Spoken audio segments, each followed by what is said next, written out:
Welcome everyone. Morning news के इस session में आपका स्वागत है। मैं विपिन शर्मा आज फिर से हाजिर हूं आपके सामने लेकर के आज के समाचार पत्रों में छाई हुई मुख्य मुख्य खबरें। तो करते हैं शुरू। आज की पहली खबर है, प्रदेश को मिलेंगे 71 नए राजकीय डिग्री कॉलेज, होंगी बंपर भर्तियां। खबर है उत्तर प्रदेश से। 71 प्राचार्य, 1136 सहायक आचार्य, 1349 कार्मिकों की होगी भर्ती।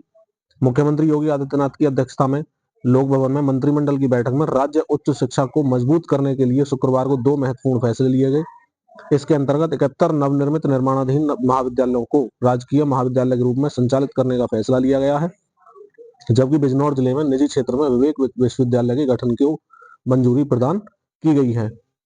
महाकुंभ के लिए अगली खबर है। महाकुंभ के लिए देश विदेश में होगा रोड शो। मंत्रिपरिषद की जो बैठक हुई है उसमें महाकुंभ 2025 के लिए देश के तमाम बड़े शहरों और विदेशों में भव्य रोड शो आयोजन करने के प्रस्ताव को मंजूरी दे दी गई है। इसके अलावा महाकुंभ के लिए 220 वाहनों की खरीद का भी निर्णय ले लिया गया है। आगे खबर है, सेना भर्ती देखने वाले युवाओं के लिए प्रादेशिक सेना भर्ती को यूपी बिहार के अभ्यर्थियों के लिए अलग से कैलेंडर जारी हो चुका है। पिथौरागढ़ में चल रही प्रादेशिक सेना भर्ती में अब यूपी और बिहार के युवा यहां शामिल नहीं हो सकेंगे। इन दोनों राज्यों के युवाओं को बिहार, मध्य प्रदेश जाकर भर्ती रैली में शामिल होना होगा। इन दोनों राज्यों के युवाओं के लिए अलग से भर्ती कैलेंडर जारी कर दिया गया है। रैली में उत्तराखंड के साथ यूपी बिहार के युवाओं की भीड़ उमड़ पड़ी। रक्षा विभाग के जनसंपर्क अधिकारी देहरादून लेफ्टिनेंट कर्नल मनीष ने बताया, भारी भीड़ के चलते यूपी और बिहार के उम्मीदवारों को जिलेवार अलग अलग भर्ती कैलेंडर जारी किया गया है। तो कैलेंडर में आप देख सकते हैं, रेजिमेंटल सेंटर दानापुर बिहार में ये 3 दिसंबर को होगी। दरभंगा, पूर्णिया, किशनगंज और गोपालगंज में 4 दिसंबर को, पूर्वी चंपारण, शिवहर, जमुई और नालंदा में 5 दिसंबर को, मुजफ्फरपुर, अरवल, सहरसा और रोहतास में 6 दिसंबर, मधुबनी, मधेपुरा, लखीसराय और बेगूसराय, 7 दिसंबर को गया, जहानाबाद, बांका, कटिहार और सीतामढ़ी में, 8 दिसंबर को समस्तीपुर, मुंगेर, नवादा और सीवान में, 9 दिसंबर को कैमूर, सुपौल, भागलपुर, वैशाली में, 10 दिसंबर पटना, शेखपुरा, बक्सर और अररिया में, 11 दिसंबर को पश्चिम चंपारण, बेतिया, खगड़िया और भोजपुर है, सारण है, औरंगाबाद है। तो अगर आप भर्ती देख रहे हैं सेना में तो जाकर के इन स्थानों पर अपना अवसर आजमा सकते हैं। आगे खबर है, यूपी बोर्ड परीक्षा से पहले अब ऑनलाइन इम्तिहान होने वाला है।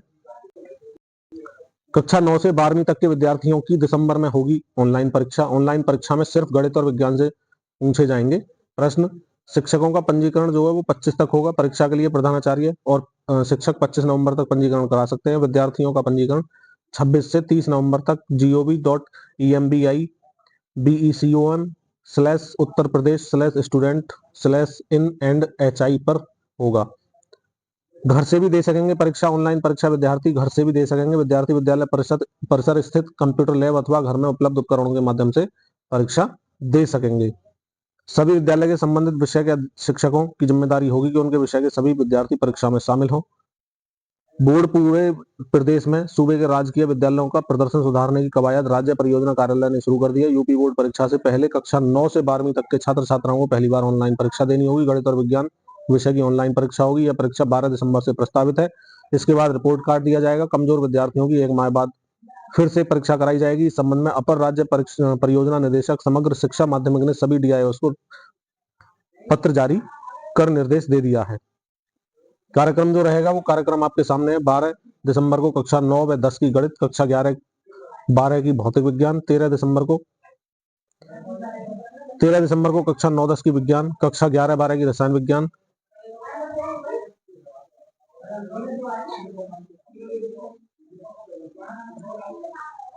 14 दिसंबर को कक्षा 11-12 गणित व जीव विज्ञान, 15 दिसंबर को कक्षा 11-12 आईआईटी, जेईई और नीट की परीक्षा होगी। आगे है, व्हाट्सएप ने किया बदलाव, वॉइस मैसेज भी पढ़ सकेंगे। व्हाट्सएप ने यूजर्स को दी नई सुविधा, टेक्स्ट में बदल जाएगा वॉइस मैसेज। क्या है खबर, कई बार शोर शराबे वाली जगहों पर होने के कारण आपको व्हाट्सएप के वॉइस मैसेज को सुनने में दिक्कत होती होगी, लेकिन यह समस्या दूर होने वाली है। अब आप व्हाट्सएप के वॉइस मैसेज को पढ़ सकेंगे। व्हाट्सएप ने अपने यूजर्स के लिए वॉइस मैसेज ट्रांसक्रिप्शन फीचर पेश किया है। यह फीचर जो होगा इससे यूजर्स की ऑडियो मैसेज को टेक्स्ट में बदलकर आसानी से पढ़ने की सुविधा मिल सकेगी। इसमें प्राइवेसी का भी ध्यान रखा गया है। अब देखते हैं किस तरह से ये फीचर काम करेगा। सबसे पहले व्हाट्सएप ओपन कर सेटिंग्स और चैट पर जाएं। चैट पर ही वॉइस मैसेज ट्रांसक्रिप्शन का ऑप्शन मिलेगा। वॉइस मैसेज ट्रांसक्रिप्शन को आसानी से ऑन ऑफ कर सकते हैं। इसमें भाषा का भी चयन कर सकेंगे। वॉइस मैसेज को लंबे समय तक दबाकर रखें ट्रांसक्रिप्शन पर टैप कर वॉइस नोट की ट्रांसक्रिप्ट तैयार करें। शिक्षक कर्मचारियों का जीपीएफ भुगतान व एनओसी में भी अब मानव संपदा पोर्टल पर 4 और मॉड्यूल जोड़े गए, रोकेगा शिक्षकों कर्मचारियों का शोषण। बेसिक शिक्षा विभाग अपने यहाँ विभिन्न प्रक्रियाओं में पारदर्शिता लाने के लिए कई व्यवस्थाएं मानव संपदा पोर्टल के माध्यम से ऑनलाइन कर रहा है। इसके तहत शिक्षक कर्मचारियों का जीपीएफ भुगतान, विभिन्न प्रकार की अनापत्ति, वेतनमान आदि की प्रक्रिया भी अब ऑनलाइन मानव संपदा पोर्टल के माध्यम से होगी। बेसिक शिक्षा विभाग के अनुसार परिषद के अधीन चल रहे विद्यालयों के शिक्षकों व कर्मचारियों के लिए मानव संपदा पोर्टल पर 4 मॉड्यूल जोड़े गए हैं। शासन की ओर से इनके प्रयोग के लिए अनुमोदन कर दिया गया है। इसके अनुसार परिषदीय विद्यालयों के शिक्षकों कर्मचारियों की भविष्य निधि से पैसा निकालने, विभिन्न प्रकार की एनओसी इसी पोर्टल के माध्यम से की जाएगी। विधवा पुत्री की अनुकंपा नियुक्ति पाने की हकदार होगी। हाईकोर्ट ने कहा, विवाहित या विधवा के आधार पर दावे को खारिज नहीं कर सकते। बीएसएनएल के मृत कर्मचारी की विधवा पुत्री की याचिका पर यह फैसला आया है। कोर्ट ने कहा है कि कानूनी व्यवस्था के तहत विधवा पुत्री भी पुत्री की श्रेणी में आती है। ऐसे में बीएसएनएल याची की अनुकंपा नियुक्ति की अर्जी पर गौर करने से महज इस आधार पर इनकार नहीं कर सकते कि पिता की मृत्यु के समय में विधवा पुत्री थी। इस टिप्पणी के साथ कोर्ट ने केंद्रीय प्रशासनिक अधिकारी के आदेश को भी रद्द कर दिया है। आगे खबर है उत्तर प्रदेश से ही। सिंचाई विभाग में 335 सींच पालों के प्रमोशन से जिलेदार बनने का रास्ता साफ हो चुका है। यूपी बोर्ड ने जारी किया डिबार किए गए विद्यालयों की सूची को। प्रयागराज में 43 स्कूल परीक्षा केंद्र बनाने के लिए किए गए हैं प्रतिबंधित। यूपी बोर्ड की हाई स्कूल और इंटरमीडिएट की बोर्ड परीक्षा के डिबार किए गए स्कूलों की सूची जारी हो गई है। इसमें मेरठ जनपद का कोई स्कूल शामिल नहीं है, लेकिन मेरठ मंडल के अन्य जनपदों के 6 स्कूल डिबार किए गए हैं। माध्यमिक शिक्षा परिषद प्रयागराज की हाई स्कूल और इंटरमीडिएट की 2025 की बोर्ड परीक्षाएं 24 फरवरी से शुरू होंगी। अब परीक्षा केंद्रों को अंतिम रूप देने का कार्य चल रहा है। परिषद ने 2025 की बोर्ड परीक्षाओं के लिए डिबार किए गए स्कूलों की सूची जारी कर दी है।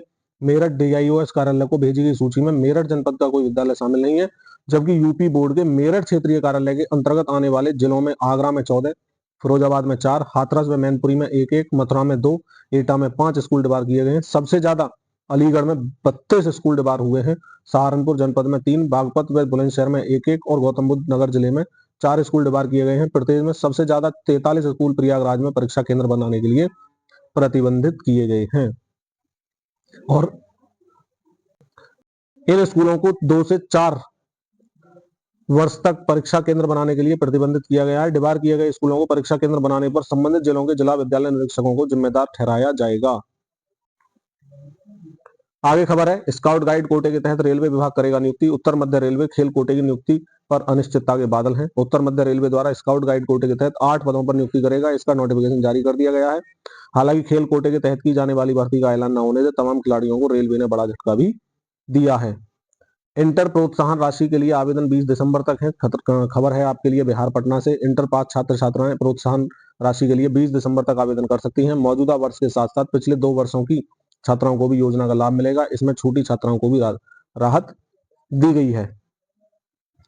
मुख्यमंत्री कन्या उत्थान के तहत मुख्यमंत्री बालिका इंटरमीडिएट उत्तीर्ण प्रोत्साहन योजना के अंतर्गत राज्य सरकार से मान्यता प्राप्त विभिन्न परीक्षा बोर्ड से इंटरमीडिएट परीक्षा उत्तीर्ण अविवाहित छात्राएं प्रोत्साहन राशि के लिए आवेदन कर सकती हैं। शिक्षा विभाग ने यह आवेदन उन लड़कियों से मांगे हैं जिन्होंने 2022, 2023 और 2024 में इंटरमीडिएट परीक्षा उत्तीर्ण की है लेकिन आवेदन नहीं किए हैं। माध्यमिक शिक्षा निदेशक के अनुसार पात्र 20 दिसंबर तक रजिस्ट्रेशन नहीं कराते हैं तो माना जाएगा कि वे इसके इच्छुक नहीं है।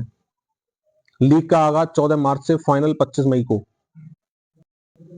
खबर है आईपीएल से। अगले साल इंडियन प्रीमियर लीग आईपीएल 14 मार्च से 25 मई के बीच होगा। इसके साथ ही बीसीसीआई ने शुक्रवार को आईपीएल टीमों को यह भी बता दिया कि 2026 और 2027 सत्र के लिए भी यही विंडो रखी गई है।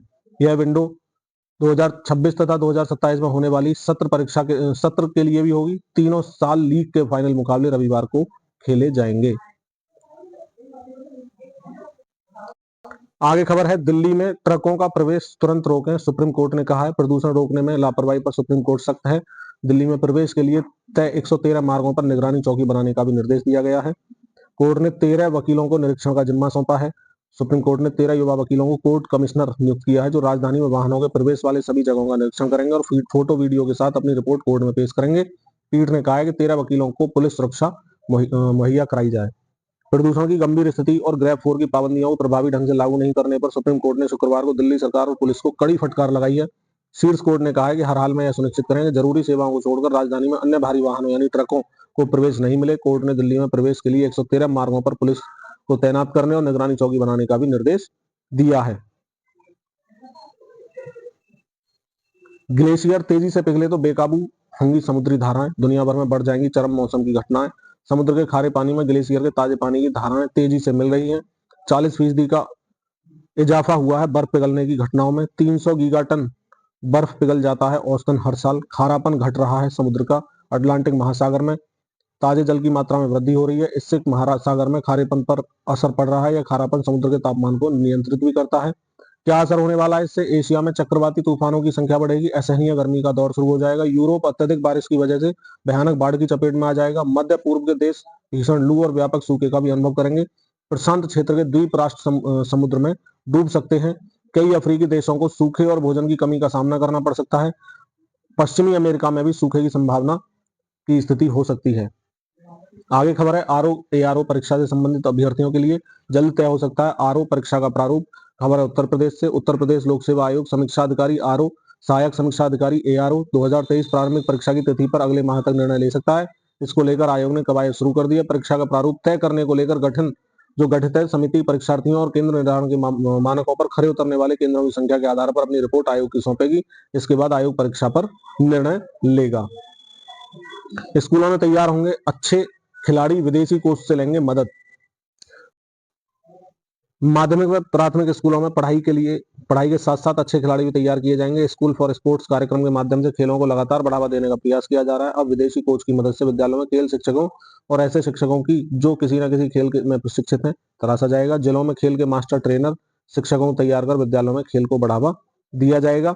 माध्यमिक शिक्षा विभाग की ओर से डेनमार्क और स्वीडन की एजेंसियों से मदद लेकर यूपी के स्कूलों में खेल को बढ़ावा देने की पहल की जाएगी। डेनमार्क और स्वीडन की विभिन्न एजेंसियों के माध्यम से कोच को आमंत्रित कर विद्यालयों के लिए दक्ष प्रशिक्षक तैयार किए जाएंगे। फुटबॉल, तैराकी, एथलेटिक्स इत्यादि के अच्छे प्रशिक्षक तैयार होंगे। सभी 746 कस्तूरबा गांधी बालिका विद्यालय जो उत्तर प्रदेश में है, एक स्कूल एक खेल को लागू किया जाएगा। अभी पहले चरण में प्रत्येक जिले के 2-2 विद्यालयों में hockey, football, volleyball, kho kho, कुश्ती व दौड़ इत्यादि में से कोई एक खेल चुनना होगा। सरकारी स्कूलों को खेल सामग्री भी उपलब्ध कराई जा रही है। विद्यालयों में खेल के मैदानों को दुरुस्त कराया जा रहा है।